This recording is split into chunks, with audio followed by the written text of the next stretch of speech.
بسم اللہ الرحمن الرحیم۔ السلام علیکم ناظرین کرام، آج کی ویڈیو میں ہم بات کرنے والے ہیں کلس اورحان کی قسط نمبر 16 کی مکمل اور جامع تجزیے پر۔ اس ویڈیو میں ہم ڈسکس کریں گے کیا فلاویوس اب اورحان بے کے ساتھ رہے گا یا اسے کوئی خفیہ ذمہ داری دی جائے گی۔ کیا فاطمہ خاتون اور فلاویوس کی شادی ممکن ہے؟ اورحان بے اور اسپوچا خاتون کی شادی اچانک کیسے ہو گئی؟ ضمیر خان اور اندرونی غداروں کا کیا انجام ہوگا؟ ڈیفنے اور نیلوفر میں سے کون مارا جائے گا اور آنے والی بڑی جنگ کون سی ہوگی؟ سب سے پہلے بات کر لیتے ہیں اورحان بے کی سیاسی حکمت عملی کی۔ بندرگاہوں کا خیل گیملک اور پیگاباس گیملک قلعہ فتح کرنے کے بعد اب اورحان بے کی نظریں گیملک بندرگاہ اور کاراسی ریاست کی پیگاباس بندرگاہ پر ہیں۔ یہ صرف زمین کا نہیں بلکہ سمندری طاقت کا معاملہ ہے۔ اگر یہ بندرگاہیں عثمانیوں کے قبضے میں آ جاتی ہیں تو یورپ میں داخلہ آسان ہو جائے گا۔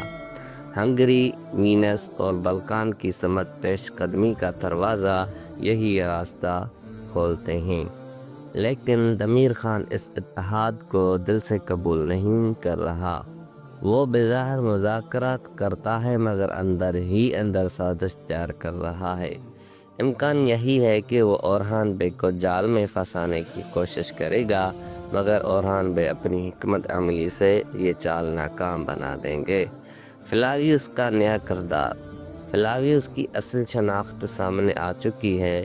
اگر وہ واقعی مسلمان ہو چکا ہے تو اورحان بے اس کے ساتھ سختی کے بجائے حکمت سے کام لیں گے۔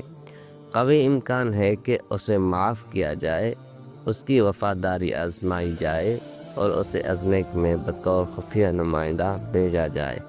یہ فیصلہ صرف سیاسی نہیں بلکہ جذباتی بھی ہوگا، کیونکہ فاطمہ خاتون کا معاملہ بھی اسی سے جڑا ہوا ہے۔ فاطمہ خاتون اور فلاویوس کی شادی اگر شاہین شاہ بے کی غداری مکمل طور پر بے نقاب ہو جاتی ہے تو فاطمہ خاتون کا سابقہ رشتہ ختم ہو جائے گا۔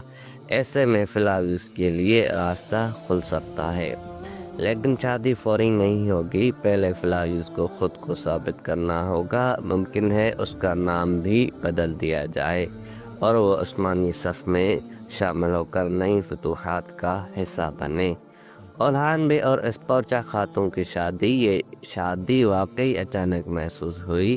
شروع میں اسپوچا اورحان بے کے خلاف نظر آتی تھی۔ ایسا لگتا تھا کہ وہ سیاسی منصوبے کے تحت قریب آ رہی ہے، لیکن حالات بدل گئے۔ دو امکانات ہیں: وہ اندرونی سازش کے ارادے سے آئی ہو یا اس کے جذبات واقعی بدل چکے ہوں۔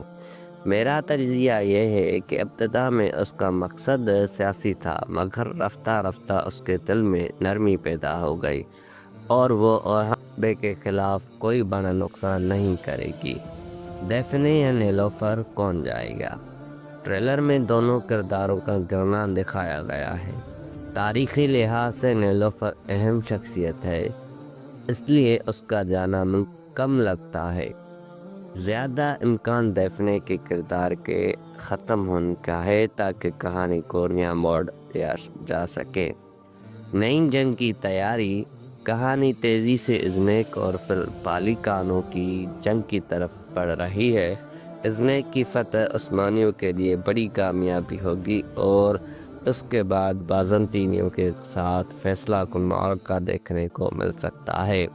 لیکن ایک تنقیدی نکتہ بھی ہے، کہانی بہت تیزی سے آگے بڑھ رہی ہے۔ اگر یہی رفتار رہی تو خدشہ ہے کہ سیزن مختصر ہو جائے۔ پروڈیوسرز کو کہانی میں توازن رکھنا ہوگا۔ آخر میں آپ سے سوال: کیا فلاویوس واقعی وفادار ثابت ہوگا؟ کیا اسپوچا کے ارادے بدل چکے ہیں؟ اپنی رائے کمنٹ میں ضرور بتائیں۔ ملتے ہیں اگلی ویڈیو میں، تب تک کے لیے اللہ حافظ۔